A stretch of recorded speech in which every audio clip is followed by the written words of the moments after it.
Thank you guys so much for coming. Give yourself a round of applause for supporting us. We really appreciate it. Thank you. I want to start off just by giving a shout out to Butcherkife because they've been great to us. They set this all up. Isn't this an awesome setup, you guys? Isn't this totally sweet? It's the best. I also want to, give them a shout out for making the best IPA in Steamboat. No, I'd say the best IPA in all of Colorado. And that, of course, is Amplifier?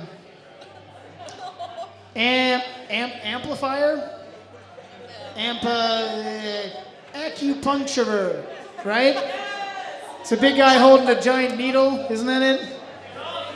I can't put my finger on... Oh, Amputator!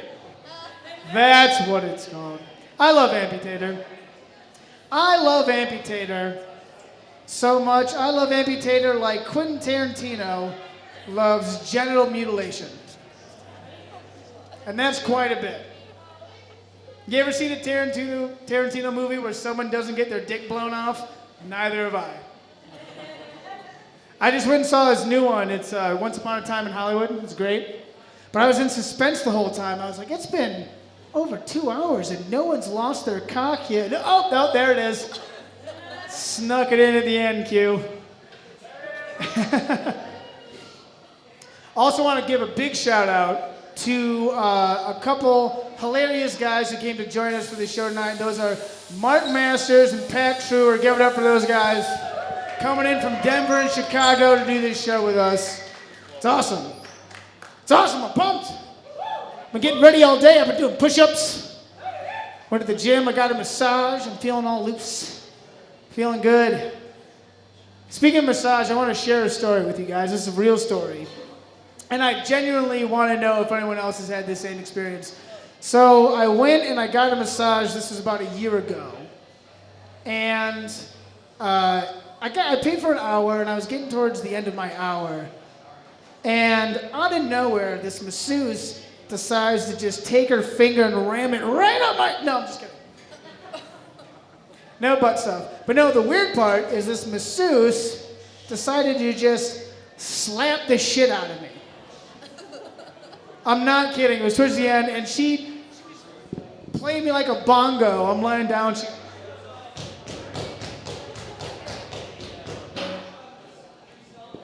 And she was this tiny old woman, but she's a masseuse, so she's got these strong-ass hands, right? So I'm laying there, and I'm just like, all right, we're just going to take this, Kyle. Because I can't turn around and be like, Jesus, lady, you're hurting me. I'm a man, I have some pride. So I'm sitting there, and I'm just like, ow, ow,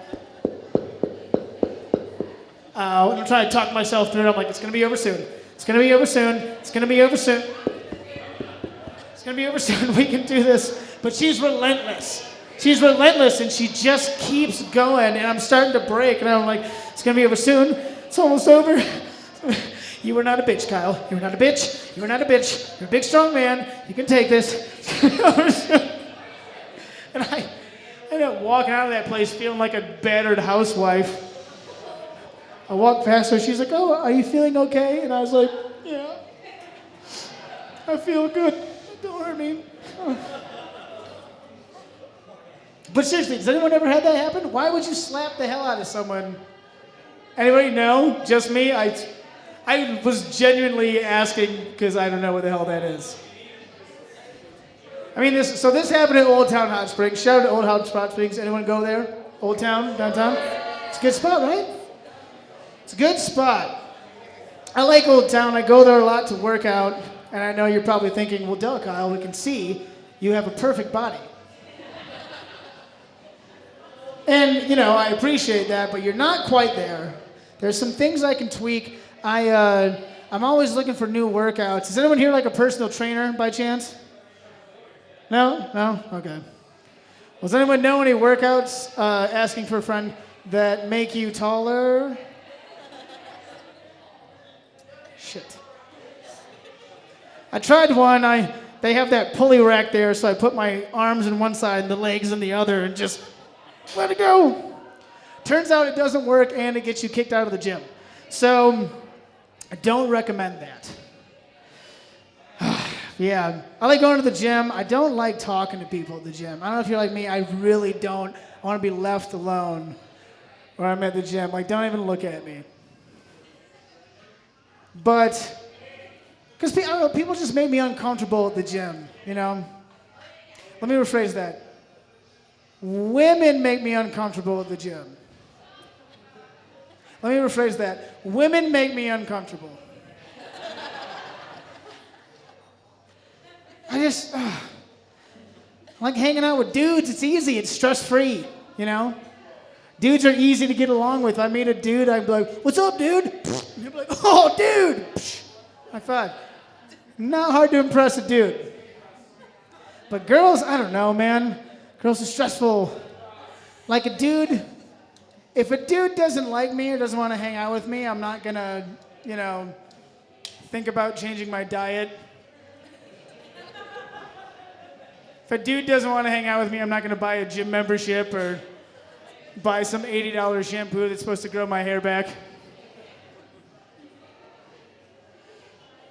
But there's one kind of girl who lives in the gym that makes me the most uncomfortable. I like to call these girls butt girls. What's a butt girl, you ask? I'll tell you. A butt girl is a young lady who goes to the gym, straps on the tightest pair of spandex available, and then spends their entire time there finding new and creative ways to exercise her butt. And that's all she does. You see them, I saw one the other day, she's sitting on the leg press and she's doing the butt thing, but she's like contorting her body in all these different angles to get every angle of the ass available. It's like, Jesus, you're gonna break that thing. Or your ass.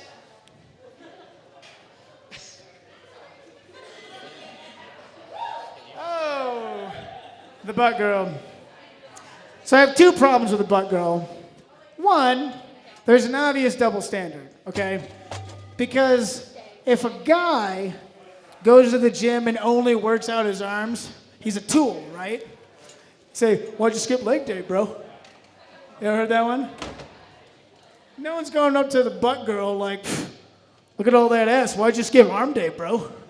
Where's your arms at, bro? Sexism is real, you guys. It's unreal. The second beef with the butt girl is I'm trying to like mind my own business, and the butt girl wants to be center stage. She's trying to get in everybody's business, right? The butt girl is making the gym the stage, and you're now in the butt show. And this is what she'll do. She'll go out to the middle where everyone can see her, and she'll start doing some butt exercise. You know, she's cranking it out. But like, she's not eyes down, she's looking around. Because she wants to see who's looking. Because this is not just an exercise, it's a mating ritual. I've seen enough planet Earth to know a mating ritual when I see one, okay? So she's sitting there, she's doing it, but she's scanning.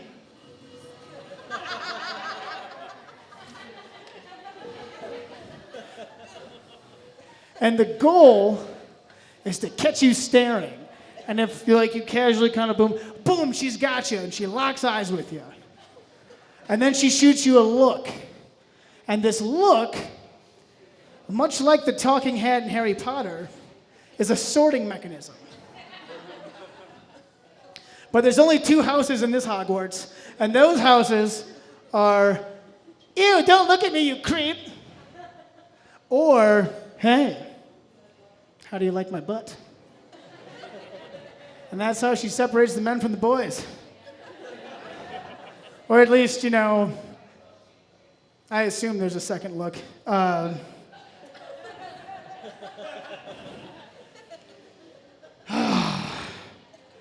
Girls, man, they're stressful. Stressful. I'm not into, I've never been to the bar scene trying to pick up girls at the bar. I got some friends that are really into it. You know, my one buddy, he's a career bachelor, and he's all like, yeah, man, I love it. It's the thrill of the chase. I'm like a lion stalking his prey. I'm like, okay, well, one, kind of rapey.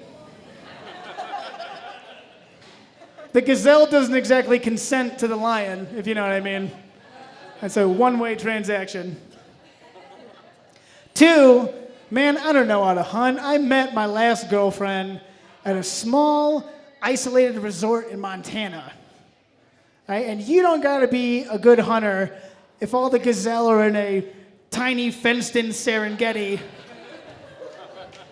You just gotta wait for them to get bored. Or slip up.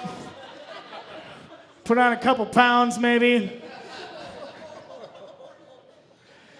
Three, when you're my age, and in this town especially, man, these women, all these gazelle, they're either A, already mounted on the wall of some apex predator somewhere, or B, they're limping around the bar, all beat up with scars and chunks bitten out of them from years of battle with the whole pride of Steamboat.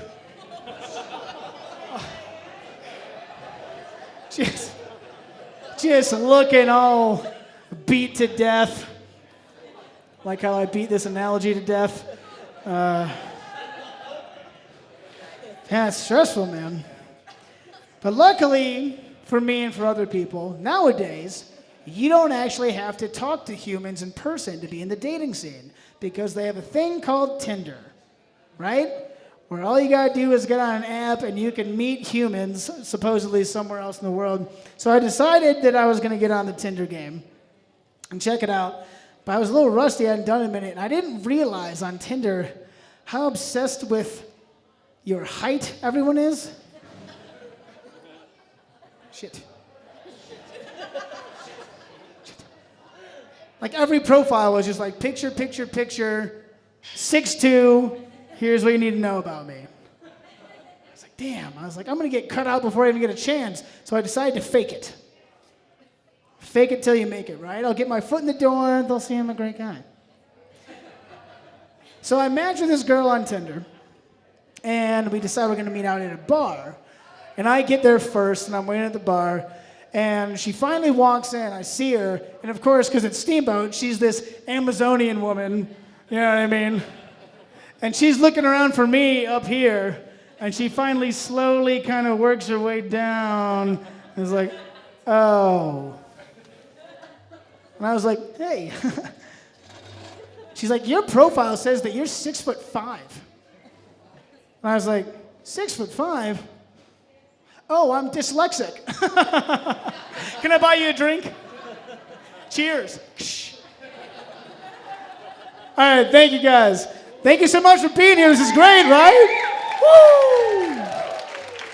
Woo! Awesome. All right, next up. On the docket, I wrote down all of his superlatives so I wouldn't get it wrong. It's my man Miles Sanchez, a.k.a. Styles Manchez, a.k.a. the boy who lived, a.k.a. the assassin John Thick, a.k.a. the burger prince that was promised. Give it up for Miles Sanchez.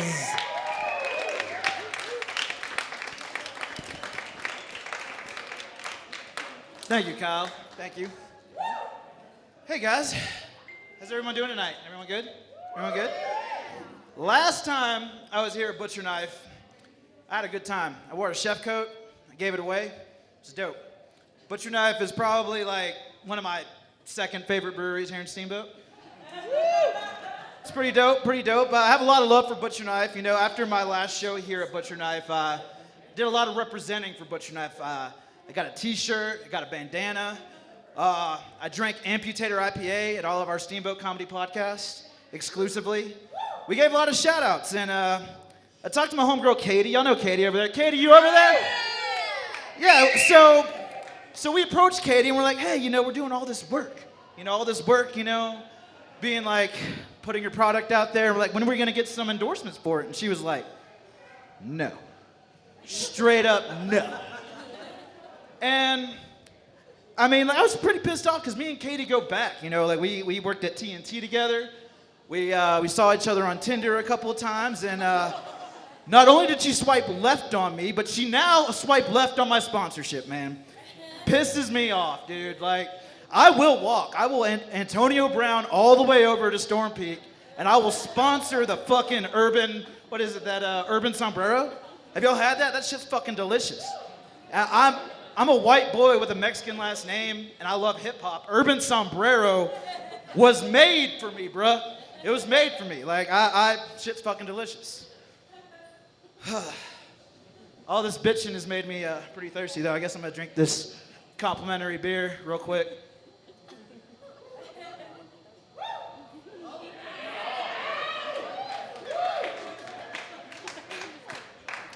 I actually take back everything I said. That shit's fucking delicious. But I do love butcher knife, though, guys. I love butcher knife because, one, I love knives. I'm a line cook by day, so that could explain that. I'm not a murderer, I swear. But we got any food and beverage people here? Any? Yeah, where's my back of the house at? Y'all here? Y'all representing? Obviously not. You're at work.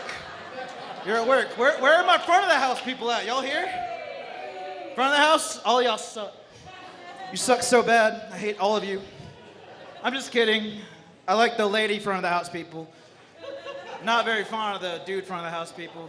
It's pretty much a pointless job, but I love working with all my front of the house ladies. I love them so much that I actually name all my knives after the servers I've worked with. One, because all the servers I work with, they're mostly sharp, and they're all tools. Every single one of them. So, you know, like, prime example, like, I have a chef knife. Y'all know what a chef knife is, right? Your standard knife. I named that one Jessica. Because you can always rely on a Jessica. Like, Jessica's a girl you want to have around on the weekends. Same with your chef knife. You know, basic thing to have. Another knife I keep in my little arsenal of knives is my slicing knife, and that's just this really long slicing blade. It's only good for like two things, and that is cutting cakes and like cutting large like racks of meat. And I named that one Rachel because Rachels are only good for two things, and that's like sweeping terribly and texting their boyfriend when they should be doing side work. Like straight up. Also with Rachels, y'all gotta be careful because there's like three ways to spell Rachel, and you can only trust one of those three ways. R-A-C-H-A-E-L, trust that one. That one's fine. R-A-C-H-E-L, I'm indifferent, to be honest. They're just there. They just exist. Texting their boyfriend or something. And the E-A-L, Rachel's with the E-A-L, stay the fuck away, dude. Stay the fuck away. Rachel's with the C-H-E-A-L, they're not chill at all. Did y'all know this, that like the Reuben sandwich, you know, with the sauerkraut and the corned beef, you know, there's a female version of that, and it's a Rachel. But it's because it's sour. Like, there's so much sauerkraut on there, dude. I swear. Never trust a Rachel, guys. Another knife I keep in my set is my bread knife. Bread knife's a very basic tool. You know, you're always going to need it. No matter what restaurant I've ever worked in, I'll always have a bread knife. Just like every restaurant I've ever worked at, I've always worked with a cat. Now, cat can be short for Caitlin, Catherine, Caterpillar, Catapult, whatever their stupid parents named them, you know. And they're usually pretty basic, you know, and that's why it's my bread knife, because it's for cutting basic-ass white bread. And basic-ass cats say basic-ass shit, like lit and fam and yeet. And then I start saying lit and fam and yeet, and I start saying it sarcastically, and then I'm saying it for real. Like, it pisses me off. Pisses me off so bad. I also have a boning knife or a fillet knife, and that's meant for, you know, filleting fish or, you know, cutting meat off the bone. And fillet knives are really flexible and whatnot. And I named my fillet knife after a server I work with named Christina, because Christinas are generally flexible, and coincidentally, they always smell like seafood. I don't know why. Yeah. Just like my boning knife. I mean, I don't know. I also have a paring knife, and a paring knife is this really small knife. It's used for like carving and cutting fruits and stuff. And I named that one Katie because it's good for stabbing you in the back, Katie. God. All right. I also I have a Santoku blade, and that's my favorite knife. That's my favorite knife. That's the first one I bought out of culinary school. I named that one Tasha because a Tasha will change your life, guys. I swear to God, a Tasha will change your life. Just like my Santoku blade did. I got a job working at a sushi restaurant because of it, because it's a Japanese blade, and it's really sharp. It's one of the sharpest knives I had. It's very elegant. It's got nice curves. It's beautiful to look at. And I realize now that I'm not talking about the knife anymore whatsoever. But you got to get a Tasha knife, guys. You got to get one. My last and final knife is my cleaver. And my cleaver, it's not a meat cleaver. It's a vegetable cleaver. But I like to call it a yeet cleaver because I'm just like, yeet, yeet, yeet, yeet, yeet, yeet. I'm like pretty much like Nick Cannon, one-armed from Drumline. I'm just like, it's great. It's one of my favorite things. And I named that one Megan because honestly, like J1s, other cooks, servers, are all afraid of a Megan. I swear to God. And no one is talking to me like when I'm holding my yeet cleaver. Like no one will talk to me. No one will fuck with me when I'm holding my yeet cleaver, probably because I'm eating so much. Also, Megan's, or this knife particularly, it doesn't have a point, kind of like this joke. It's pointless. All right, guys, that's my set, short and sweet. You guys enjoy yourselves. Be sure to get you. I had a mango Hefeweizen, and I'm really feeling it right now. It's delicious. You guys have a great night, all right?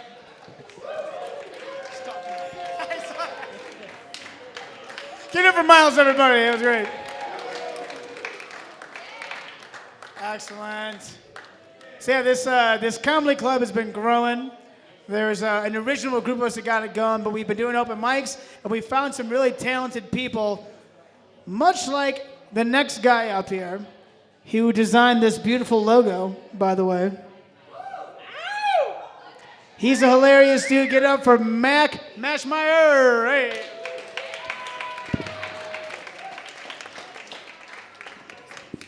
Let's give it up for Kyle for pronouncing my last name right. I don't know what to do with this. Someone asked me if I was mechanically inclined. I told them I fixed a yo-yo once. When I see a jogger running towards me on the sidewalk, my favorite thing to do is turn around and run the same direction and scream, "I don't know you. Get away from me." Just see how they react. Then on the flip side, when I'm running, I like to, if I run past someone walking, I like to wait for the dramatic pause. And I like to whisper, "Bear," as I run by. Did he just say bear? Is there a bear chasing him? I like to think I'm a nice guy, but I'm tired of telling tourists to stay away from bear and moose. I think we're at the point, let's find out if Darwin was right. I think if you can distinguish, oh, that's an apex predator, I should stay away, versus, oh, it's a bear, I should pet it. You get eliminated. No, I love living in Steamboat. Steamboat is wonderful. It's a lot better than living in Nebraska, where I grew up. I grew up in Nebraska because my ancestors didn't understand manifest destiny.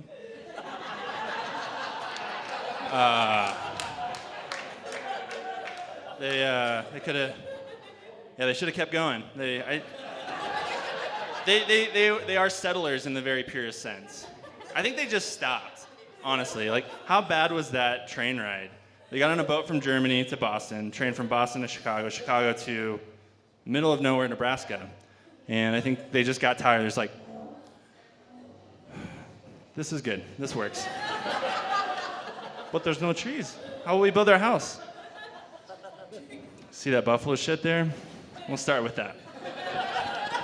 So, yeah, they did that. No, but we've come a long way since then. We're living in the future now. You guys all know this. We're living in the future. I found this out because professional video gamers, that industry is now bigger than all pro sports, like put together. And I don't know what to do with that. I don't know how to like distinguish a professional gamer. Are there any gamers out there? Okay, I'm gonna go easy on you. Don't worry. But like growing up, you'd see someone walking on the street and be like, oh, that guy looks like a linebacker. Oh, that guy's probably a wrestler. He probably runs cross country. But now, like gamers, like how do we know? Like, you see how the sensitivity to light, greasy hair, just enormous thumbs. I don't know. They probably don't even use like controllers anymore. I didn't do a lot of research for that joke. No, we are living in the future, though. I myself play a video game about once a week. It's called What Am I Going to Eat This Week? Anyone else use the self-checkout at the grocery store? I like to go as fast as I can. And I like go down a level or I like die if like the attendant has to come help me. It's like, yeah, they're green chilies, they're not jalapenos and stuff. No, we're living in the future. I mean, just look at our cell phones.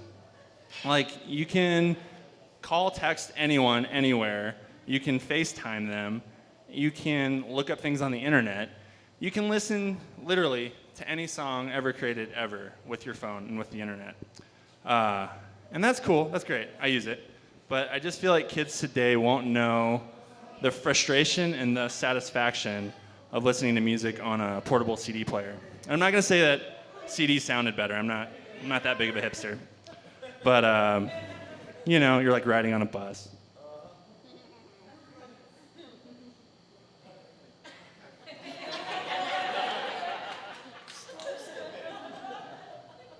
And then that 2 to 3 seconds of tension. Is it going to play? If you want to destroy my sweater. Listen to a lot of Weezer in high school. Speaking of music, any Bon Iver fans out there? Yeah, I thought so. Looked like it.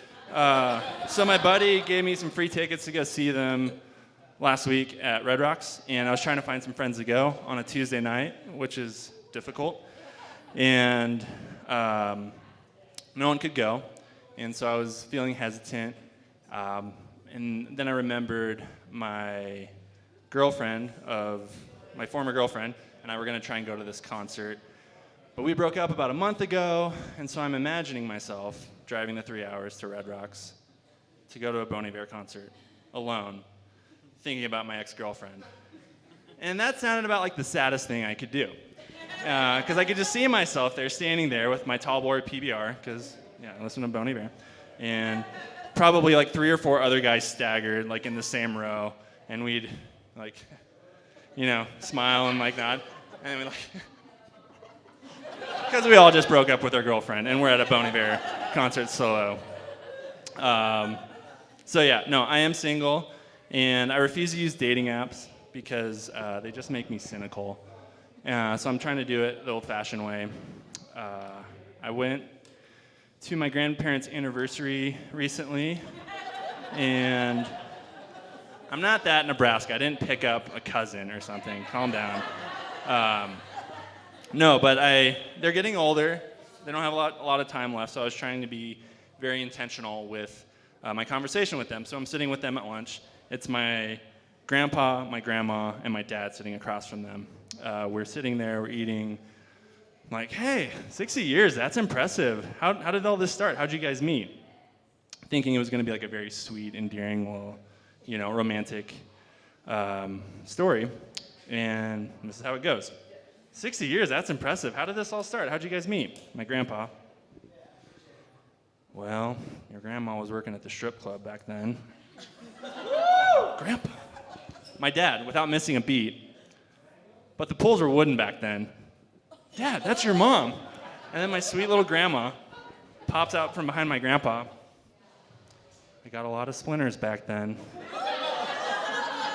So I don't know what to do with that. I guess be a smartass and take a few splinters. Thanks, everyone.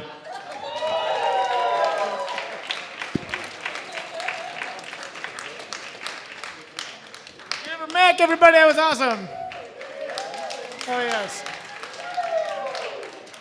All right, next up is the only lady of the evening, Surprise, bitches! What up, Steamboat? Yeah. I'm originally from the city. So what I'm talking about might not pertain to here so much, but ladies, who in the crowd have been catcalled before? Yeah, it happens. You're just walking down the street, mind your own business, you hear, hey sexy legs, or I got this one before, you have really strong features, or my personal favorite, how am I supposed to admire all your beauty when you're walking faster than a fat kid who wants fried chicken? Okay. Feminists these days aren't really into the whole catcall thing. They're like, that's sexual harassment, or like, whatever, street harassment, and unpopular opinion, I'll take what I can get. I will take what I can get. If I'm walking down the street in the middle of the day and some guy who I'm never gonna see or talk to again wants to tell me I have nice legs, I'm gonna take it. Actually, I think I'm gonna go a step further from now on and, hey, nice legs. And today I was not really feeling my butt, so I hear that and I go over to him with my phone. I'm gonna have my phone ready from now on. And, sir, can you say that a little louder and less drunk for me? I gotta put it away for a rainy day where I don't really feel too good about myself and just need a little boost. Yeah. That's my plan. Feminists are wrong in that aspect. But guys, you're kind of ridiculous. You do need a little help in the pickup department.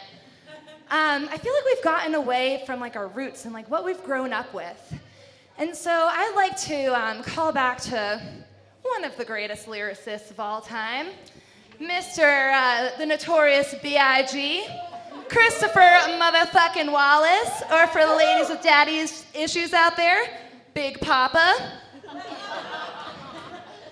Who they attract him with that line, what's your name, what's your sign? Soon as he buy that wine, I just creep up from behind and ask you what your interests are, who you be with, things that make you smile, what numbers to dial, then right there.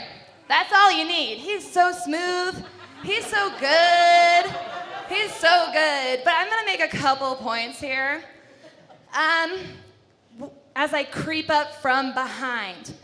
Don't fucking creep up from behind. He says that because that motherfucker is big. You're gonna hear him coming from 100 yards away. Just, what is he supposed to say as I storm the ground beneath you and approach you slowly at the bar? Like you're gonna hear that motherfucker coming. So don't creep up from behind. Maybe just make some nice eye contact from across the bar.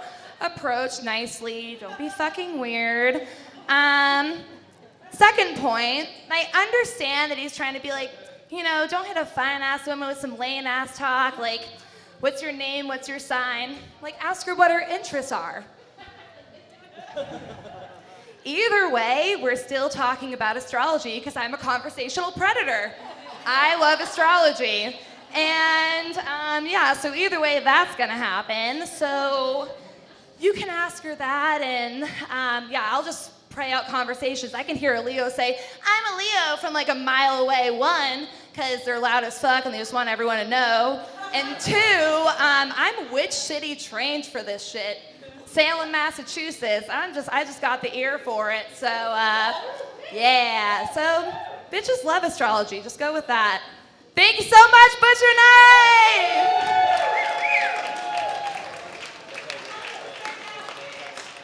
That witch, though.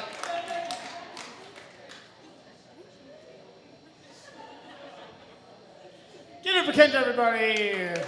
Kendra. All right. Next up is a gentleman who has often been described as a real piece of shit. However, he's my favorite piece of shit. Give it up for Andre Martinez.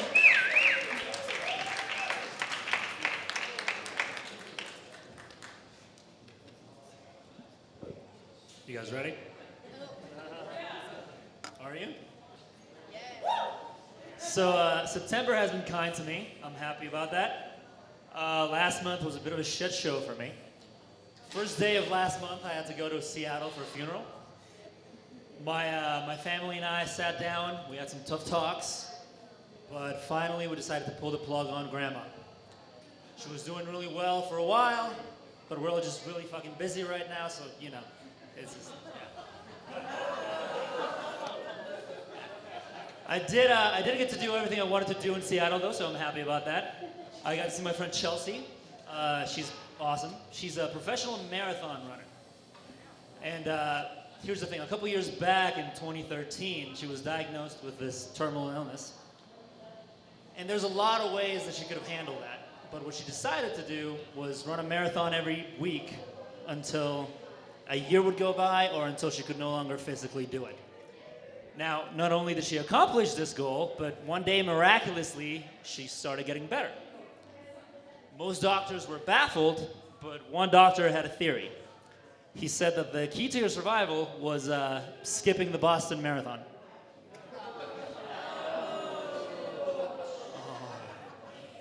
Yeah, she's a great gal. You'd like her. She's a great gal. We watched the Wonder Woman movie together. That was great. If you haven't seen it, watch that. And you know, it's funny. Like for the longest time, I thought Wonder Woman's weakness was driving, because, you know. But no, it turns out I was thinking of a different Princess Diana. Yeah, take a second for that one. See, here's what I love about that joke. Here's what's fun for me. You guys are there thinking, oh, this asshole is going to say something sexist. And then you go, oh, he's just a fucking genius. And yeah, you're right, either way. If I had to sum up Seattle in one word, I would probably say it was okay. I don't know if you've been, I mean, the city's nice and everything, but like the people are just too political for me.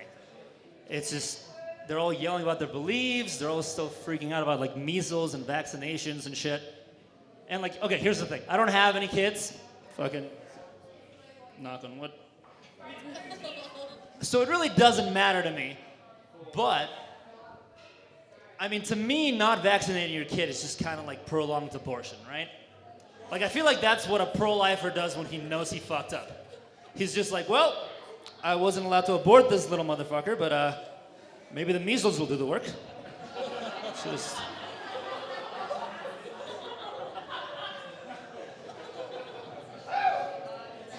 Yeah, that's a crowd pleaser for some reason. I don't know. And then with everything political that's going on right now, like, I don't know, I feel like people are starting to show you who they really are. For example, like I have a friend who ex-friend, I should say, I recently found out is a white supremacist. Yeah, I was baffled. I was like disgusted. I was shocked. I tried to talk to her and, you know, sit her down. I said her, yeah, women can be racist too, guys. It's fucking 2019, get woke.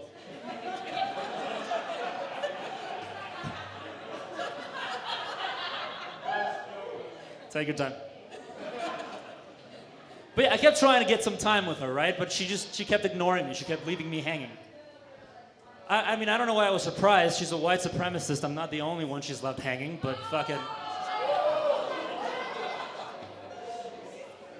It hurts, is all I'm saying. It hurts. It hurts.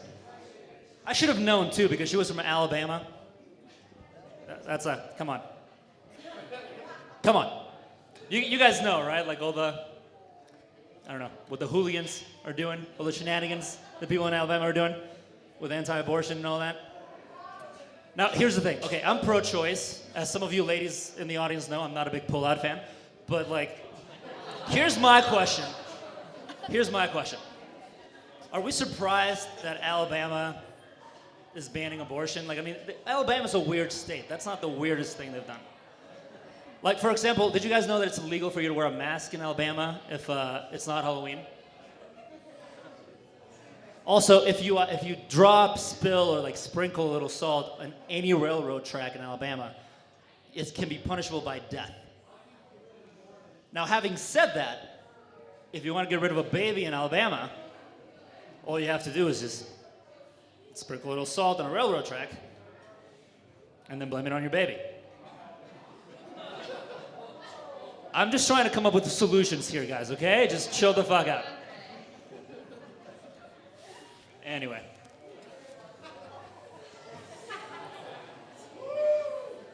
I'm taking my sweet ass time here, by the way.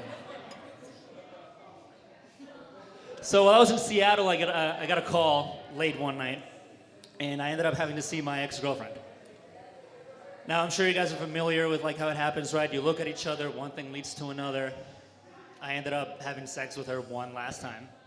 Now, I'm not proud of this, but I feel like everyone I've told is just severely overreacting. Like, everyone's just way more pissed than they should be.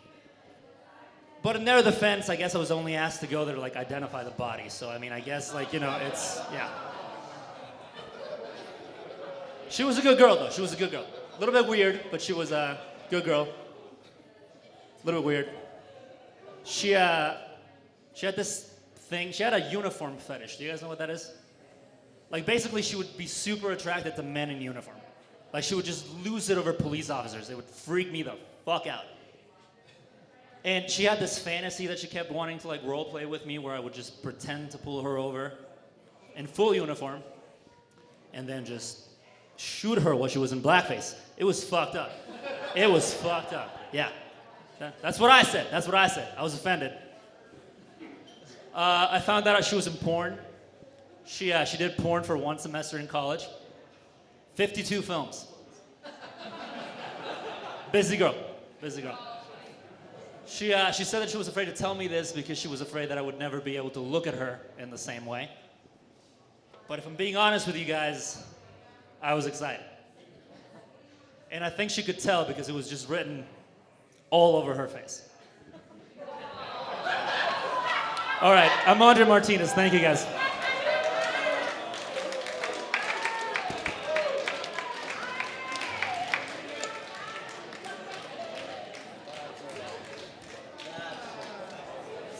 I'll never look at him the same. Man, I'm thirsty. I could really use a Butcher Knife beer.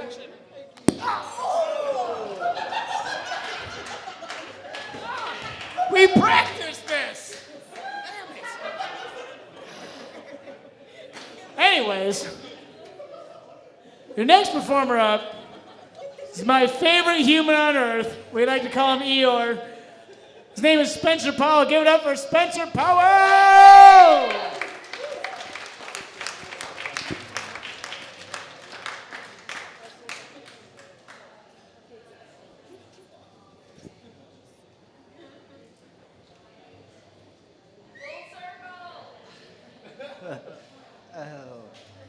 Right, well, yeah. Thank you guys for coming out and paying $8 to come see us. And big thanks to the people who got ripped off and paid $13 at the door.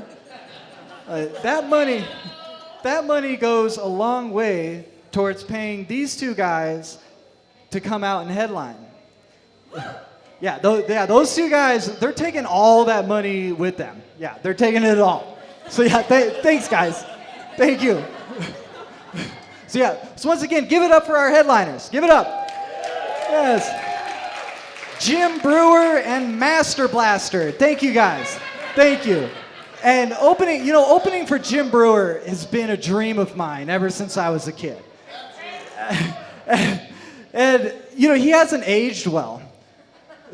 He hasn't. He hasn't aged well since then. But no, I mean, okay. So yeah, Pat Treuer, you said his name. Pat Treuer.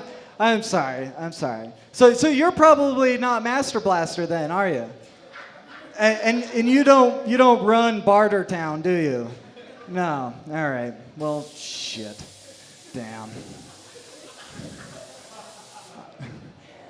Actually, I do know y'all's names. I do. I just think they're stupid. I think they're stupid names. It's like both of you wanted names that say, I'm right about everything, so fuck you. I mean, is Treuer even a word? I mean, that sounds like just some made-up bullshit. What that guy said was true, but what I said was truer. You son of a bitch. I mean, you guys, Just going from town to town, taking everyone's $8. Just freaking pricks. Just, I mean, who are you? Oh, I mean, no, I'm sure you guys are great. It's just, I think y'all need a little humility and a little perspective, which I think perspective in this case comes in the form of accepting that we've had some pretty funny jokes out tonight. We're having a good time. But this is still probably like the 40,000th funniest thing happening in the world right now. You realize that? Like, the only reason we're in the top 40,000 is because most people are like working or trying not to die. Like, there's a shit ton of people in the world, guys. There's so many. Like, I mean, I doubt, like, I've been making jokes my whole life, but I doubt I've ever even come close to cracking the top 1,000. There's just no way. I mean, right now, I guarantee there is somebody literally slipping on a banana peel. Like, that is reality. That is somebody's reality right now. That is what I'm competing against. So thank you guys for wasting your money coming out here. Because God is not watching this. God's got better shit going on. There's way funnier things going on in the eyes of God right now. Like you guys remember when Randy Johnson threw that fastball so hard it made that bird explode? Like, that might not have even been in the top 5 of the funniest things happening in the world right now. It was definitely on God's radar. But like, nothing I've ever done compares to making a bird explode with a 100-mile-an-hour fastball in a Major League Baseball game. Like, are you fucking kidding me? That happened. That really happened, guys. But anyway. How was y'all's 9/11? How was that? There you go. That was a couple days ago. Yeah, I mean, Friday the 13th is significant. Friday the 13th is significant, but 9/11 was kind of spooky too, you know? Like, it was, you know, I mean, and I'm glad that we're finally at a stage where I can make a 9/11 joke and some people will laugh. You know, that's the sign of the times. I didn't think it'd ever happen. Because, I mean, remember what I was saying, how, like, at any given time, there's millions of people being funny all over the world. Well, when 9/11 happened, that number took a big dip.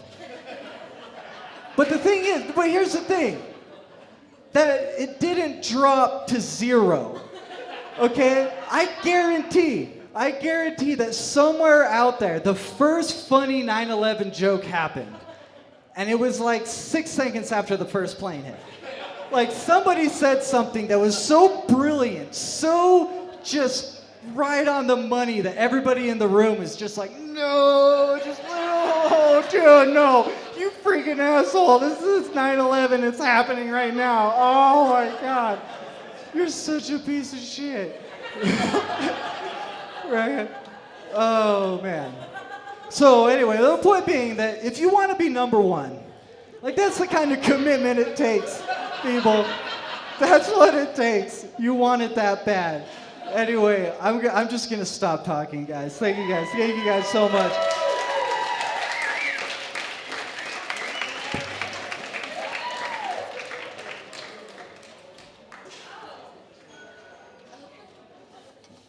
Nobody saw that. Oh, I love Spencer so much. That was great. Give it up for Spencer, everybody, one more time. Oh, God.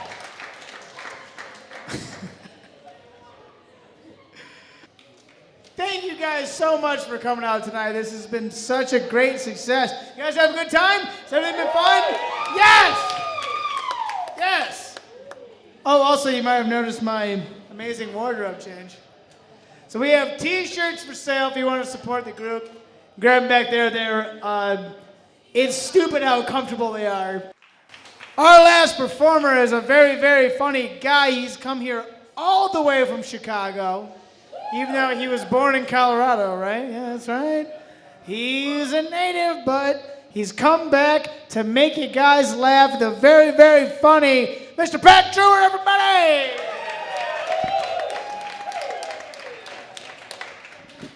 Steamboat! I'm the guy that's taking your money. I did not know that until Eeyore got up there he said that. Mark set all this up for me, and I thought we were doing it for free, but after I heard that David Buster's scam, I'm like, ooh, scamming his best friend. Terrific. Oh, I'm so happy to be here, Colorado, right? How beautiful is this place? All right, it's amazing. Oh, happy Steamboat. It's awesome, right? This is a cool location here. I kind of feel like Walter White and Jesse Pinkman got together and said, let's move to Yampa. Let's hire Jason from Friday the 13th as our security consultant. And let's put a comedy show in here and nobody will know, right? Maybe throw an American flag up top. Oh, Steamboat's a special place. I'm born and raised in Colorado. And I moved down to Denver. I'm a Denver kid. I love being up here. I love being in the mountain towns. But I feel like the mountain towns, it's like kind of like a starter kit for every mountain town, right? You get a city market, you know? You get a couple local distilleries and breweries, right? Then maybe a Moe's original barber will come to town, right? Moe's is like the McDonald's of mountain towns, right? I love Moe's. Don't get me wrong. I love Moe's, all right? But like Steamboat is an exceptional town, and it really is. And what makes Steamboat exceptional is a few things. One of them, obviously, like most Olympic athletes from one place. That's amazing, right? And the other thing is the Planned Parenthood on 11th. It's the only mountain town I've been to where the Planned Parenthood is walking distance from Main Street. You know, you'd expect it to be out in Craig, right? Oh, Brown right here. I love Planned Parenthood, too, all right? I just think they got a bad name, you know? I just think they should rename as Whoopsie Daisy. I mean, obviously you say Planned Parenthood, and people think, yeah, recycling center for hangers, you know? Recycling's important, guys. I've been to Planned Parenthood a lot, right? Because actually, I think it's a very valuable service. I think Planned Parenthood actually offers something way more valuable than any museum I've ever been to, right? Like, I've been to the Louvre, I've been to the Guggenheim, right? And not once to get in did I have to talk to someone behind bulletproof glass. Every Planned Parenthood has said. I started going to Planned Parenthood because, we got to know about me is I went to Catholic school, right? So sex education for me was like more of a scare tactic. You know, and I didn't know very much about it. And my own personal doctor, like, he would scare me as well with things. And like when I got to that age, pictures, the whole thing. And it was like I was going to go to hell if I had sex before marriage. And so I developed this irrational fear of STDs, starting at a young age. All right, like when I was 12, I thought I gave myself HIV. Because all I knew about HIV and what had been taught to me was that gay men got it from getting semen in their buttholes. And I was 12, right? So as a 12-year-old, I did what 12-year-olds do, and I masturbated in the bathtub for hours at a time. And one day, I learned that semen can swim. And it came to me as I saw the semen, and I imagined it swimming up my own butthole, and I panicked. I thought I'd just given myself HIV. And for 3 months, I thought I had given myself HIV. And I was like, I don't know how I'm going to tell my mom what I've been doing in the shower for hours at a time. I don't want to tell her that. I don't have it, by the way. I don't know. Thank you. Thank you. It's, yeah. And so, and then I got older, and like anytime I did something with a girl, I would go to the doctor. And I thought that I had to get checked out, right? First time I shaved my pubes, I got a ton of ingrown hairs and an itch, and all I knew about that was like crabs. That's crabs, Pat. You got to go, right? And so, anyways, then I actually started having relations as an adult, and I still went to the same family doctor, and he just started saying stuff like real judgmental things to me. He'd be like, "We hanging out at bars again, Pat? Yeah? Why don't we enroll you in a biology class again?" That's not the kind of stuff that you want to hear from the family doc, right? So that's actually why I started going to Planned Parenthood. You get STD checks there. It's terrific. And they have a rapid HIV test, right? You know how I feel about that, right? So of course I'm paying the upcharge, $50 for that one every time. You get it in 15 minutes or less, and as a part of the process, they ask you a couple questions before. And the first time I did it, they asked me, all right, have you paid for sex? I said, well, I did spend $86 on dinner and drinks that led to sex.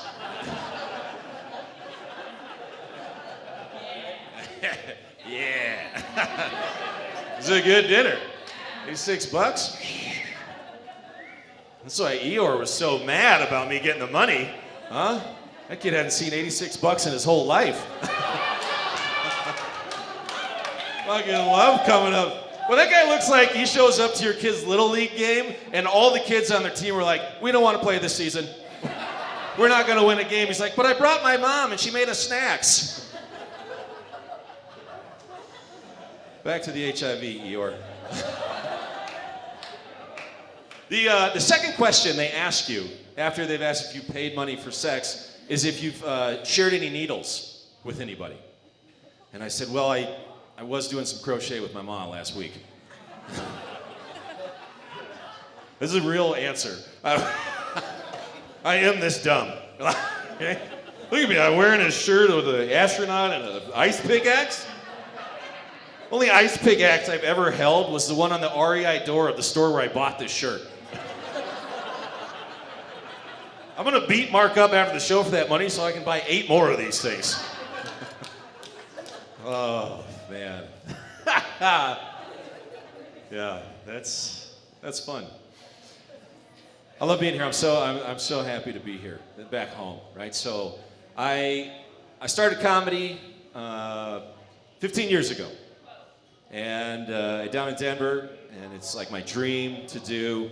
And there were all these signs in life that said, like, this is what you have to do, but I just ignored them, right? All the signs, literally like signs, like, yes, this is it. Grad school, final presentation, a guy says, man, you are so funny. You should, like, be on Saturday Night Live or something. I was like, no, I think I'm gonna go get a corporate job for 12 years. Yeah, and not touch comedy. And that's what I did, right? So I had a job as an international sales manager. It was pretty cool. I got to travel all over the place. And I got sick of it, right? And I realized that comedy is what I need to do. And when I would tell people about what I was going to do, like people in that world, they'd be like, yes, Pat, you got to do it. You got to follow your dream. You inspire me, man. This is incredible. So I pack up. I move to Chicago. I go start talking to comics who've been doing it for 20 years.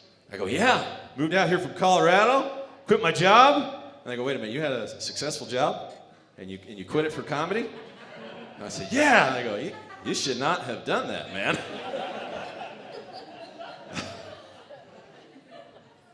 Life in Chicago is a little different, if you can imagine, right? But what I'm happy about is that I actually learned some skills here in the mountains that really helped me in in Chicago, right? And the first one being, it's I always remember going hiking, mountain lion. What do? Make a lot of noise, and you don't look it in the eyes. Right? That's what my mom told me. Chicago, obviously no mountain lions, but plenty of people masturbating in public. Same thing. Don't look them in the eyes. Whatever you do. And it's fine. I become numb to it. It's ridiculous. You'll see it. You just walk by oh. That's it.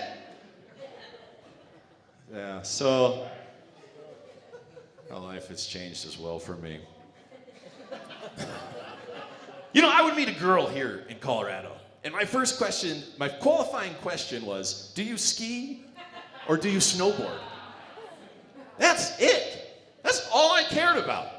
And in my first year in Chicago, I brought 2 women home with me thinking I was going to have a threesome, right? And they robbed me.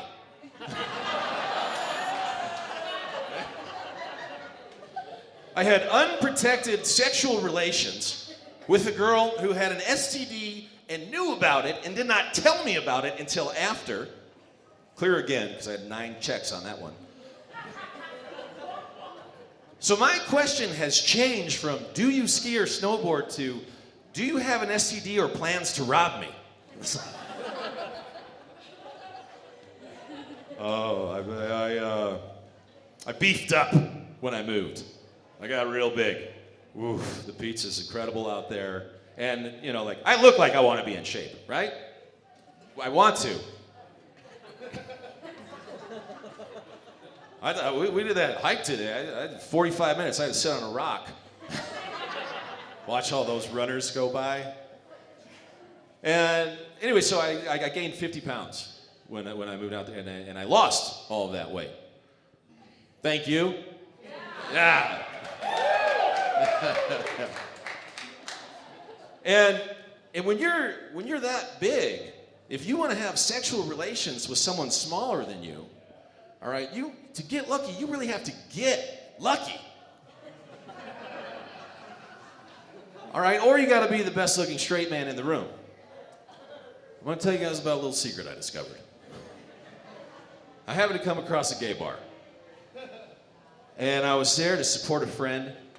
And first of all, I don't know if you guys have ever partied with any gay men. It is next level. It is the Super Bowl every night of the week with these fellas. I'm all for all men are created equal, but that's horseshit. All right? They can party way harder than any straight man I've ever partied with in my whole life. I've partied with some fellas too. So I go and I'm having a nice time, and I'm talking to this real lovely lady, and she looks at me and she goes, "Oh, God, I'm just so horny, Pat. All you guys are just so hot and gay, and I can't have any of you."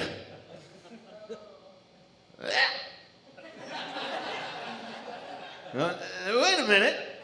And we started making out immediately, right? I was like, wow, this is incredible. She stops real quick, and she goes, wait, hold on a second. Do you support gay rights, Pat? I said, yeah, I support gay rights. You know, and that's the secret. You have to mean it, too. You got to mean it. So I was like, after my first gay bar experience, that's when I became curious. All right?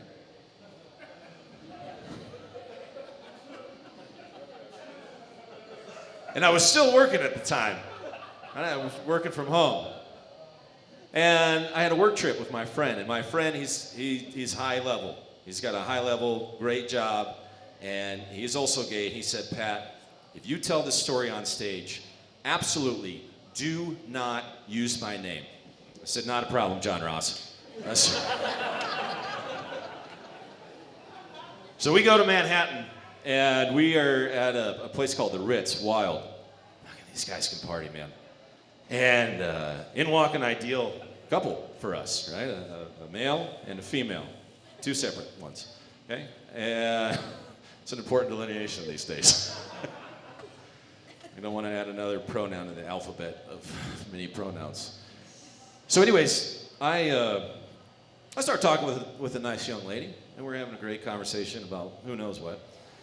And as I'm talking to her, I watch my buddy proceed to unzip this nice young man's pants at the bar, and he just pulls out his wiener, and he starts pulling on it like an old school pinball machine on multi-ball. And I had never seen that before. And I am like, and my buddy catches me out of the corner of his eye, right? And so he looks at me right in the eye while he's doing it. And he starts smiling at me, you know? And I didn't know what to say, so I was just like, yeah, buddy, you know? Meanwhile, this lady had been yammering at me, and she goes, yeah, buddy, that's what you have to say when I ask you if you support gay rights. I said, oh, yeah. Well, I'm sorry, I wasn't listening to a thing he said. While you were asking me that, I was watching my friend jerk your friend off under the bar, and I was encouraging that behavior. We started making out immediately. It was incredible, right? Oh, this, I mean, I'm going to say that they're true stories. This is not made up.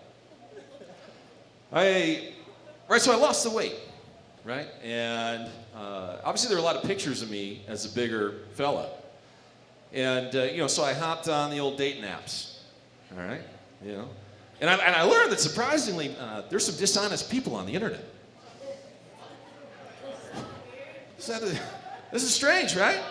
And I got bamboozled a few times. Right? Showed up a few dates, they don't look anything like their pictures.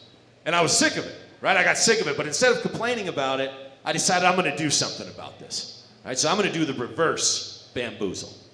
Right? So I started posting pictures from when I was bigger. And with a few matches, you start the old text game, and then all of a sudden you catch some feelings over a text message, right? When that happens, and I was like, all right, I'm gonna set the bar low again. Okay, now before I proceed any further in the story, is what you gotta know about old Pat is that I'm 37 and I have an okay dick.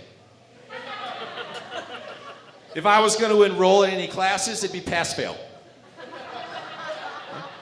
Like sometimes it works, sometimes it doesn't. All right? When it does work, give me 8 hours and a meal, maybe it'll work again. Okay? It's a standard sound of my penis.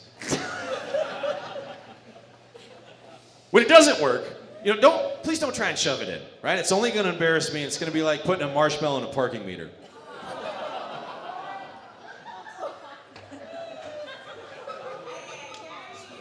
Up top, we're in Steamboat, right? So just imagine what it's like when you're putting a down sleeping bag back in the sack.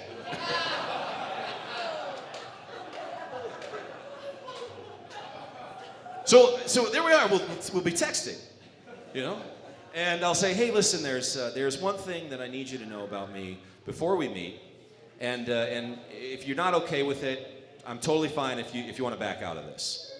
And I just see the bubbles pop up.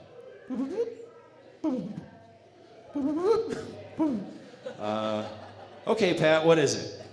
I said, I have a micro penis.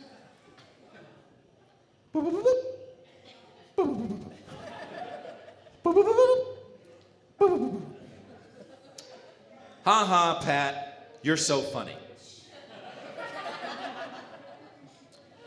Yeah, I have to be.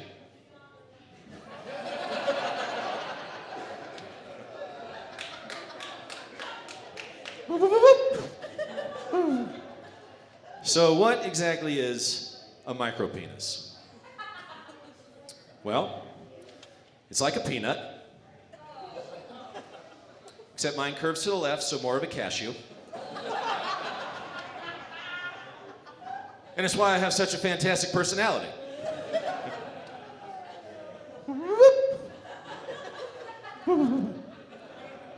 Okay, Pat, I'd still like to meet you.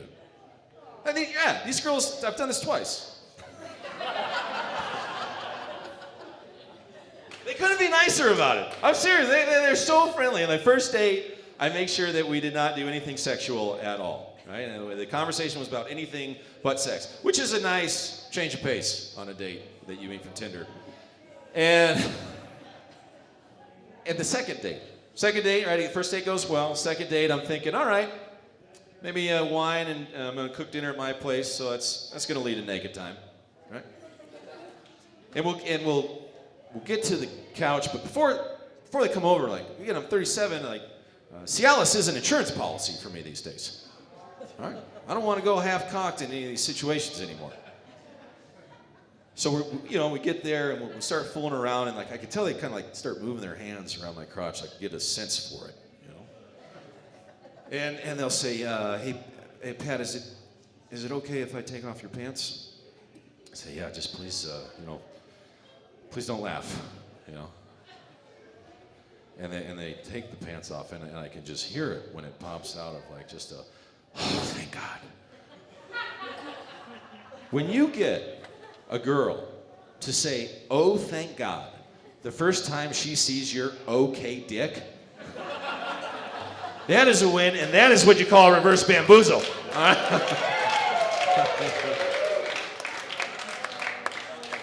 Oh, boy. So, you got to set the bar low, right? Like, exceed expectations, always in life. It's, yeah. So I was born and raised down in Denver.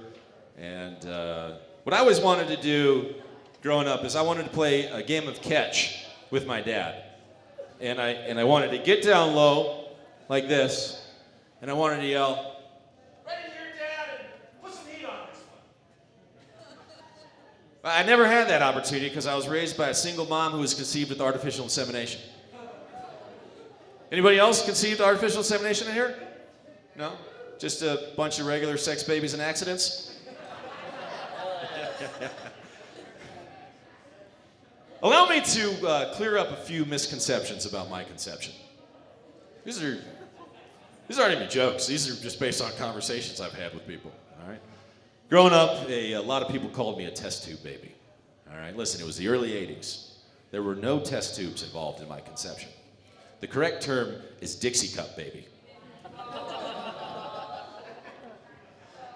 Constantly, people ask me, Pat, aren't you curious about your sperm donor? Don't you find out who your sperm donor is? I'm like, what? Hey, sperm donor is an incorrect term. All right, my biological father was paid for what he did, which makes my dad a professional masturbator.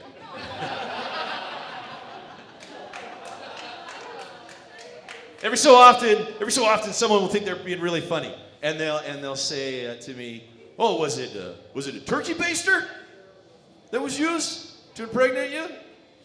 No. It was a Semen Soaker 100. It's a squirt gun reference. Mom's not too happy about that joke. Right, so it happened about 38 years ago is when my mom went in to have it done. And I tell people how old I am and that I'm a product of artificial insemination. They go, "Wow, Pat, we didn't know that technology existed that long ago." Right? Like my DNA was taken from a dinosaur bone. Right?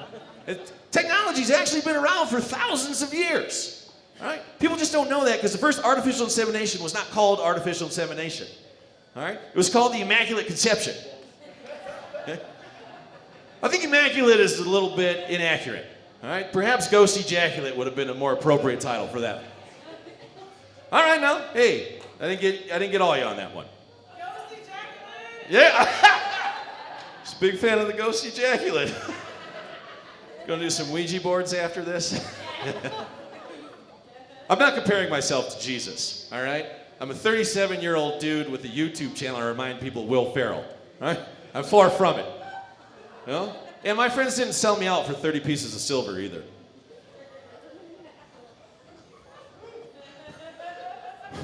One Bible attendee.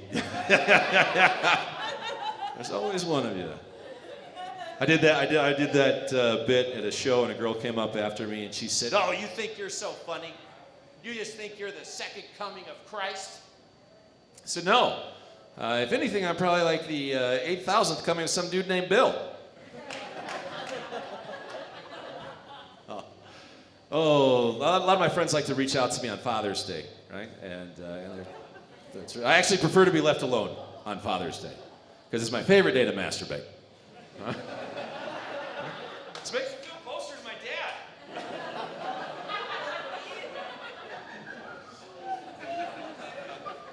I didn't know we had a balcony for the show. There was. All right. Oh, true. So, who? You want to do a quick? You want to hear a quick a quick dad joke from a guy with no dad? All right. If any of you guys have been reading the news, you know that Amazon's Alexa has been transposing the numbers on people's orders. All right. So people who ordered 81 rolls of toilet paper have been receiving, 18 rolls of toilet paper have been receiving 81 rolls of toilet paper. So they'll be renaming it the Dyslexa.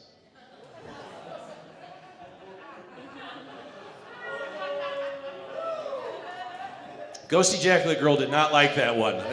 First time I've ever been booed for that one. Oh, wow, thanks. The dad jokes are plenty with me, with that whole artificial insemination, right? I don't like it when a girl asks me who her daddy is in bed. Right? I just feel like she's patronizing me. I'd like to continue to educate you guys on this fun little journey we're having here about artificial insemination.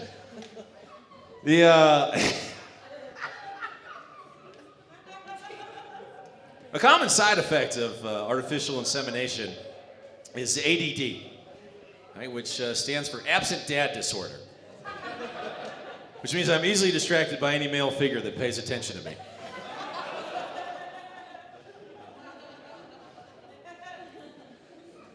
I'm relatable to any girl with daddy issues. That's always a plus. Who here has seen the movie Field of Dreams? Yeah, fantastic, right? You guys haven't seen this 1989 classic starring Kevin Costner. It's about a farmer who hears a voice in the first minute of the movie that says, "If you build it, he will come." And he goes on this journey and he learns that that voice is telling him he needs to clear out his cornfield and he needs to build a baseball diamond. All right? And at the end, his father, who died when he was very young, comes out of the cornfield that wasn't cleared, and they play a game of catch. Beautiful, right? Saw that movie when I was 7 years old. And it gave me some false hopes. All right? I remember watching that and thinking like, oh, so if I want to find my dad, all I got to do is just build a baseball diamond, right? But I realized, like, it crushed me because I realized I didn't know how to build anything, right? So I didn't have a dad to teach me, which is a real catch-22 about playing a game of catch, right? And after I saw that movie, I would still hear that voice. If you build it, he will come. One day I thought about it, I was like, yeah, but my dad already did come. Which is a real conundrum. I realized that, and all of a sudden the voice changed to, if you build it, he will come again. And I was like, all right, but the voice is not telling me I need to build a baseball diamond. I think that the voice is telling me I need to build a sperm bank. So I've been buying up farmland in Iowa to build sperm banks all across America in hopes that I can get the professional masturbator out of retirement, right? And then finally, we'll be able to play a game of artificial insemination catch, right? Which artificial insemination game is instead of played outside with baseball gloves, and a baseball is played inside with latex gloves and a Dixie cup. And finally, I'll be able to get down low and say, "Right in here, Dad, put some heat on this one." Oh, hey, Steamboat. Listen, this has been amazing. Thank you guys so much for coming. I had a blast. Absolutely, you guys are fantastic. Yeah, my name is Pat Treuer. Follow me on Instagram at Real Funny Pat. Keep it going for your hosts. They worked really hard to put this together. Thank you so much for allowing me to perform in front of you guys. I really appreciate it. Have a great night.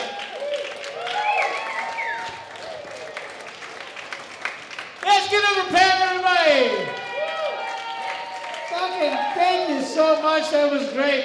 Everybody who came up tonight, everybody, where are you at? Come on. Come. I can literally see you, Andre, you fucking dickhead. Up here. Thank you guys so...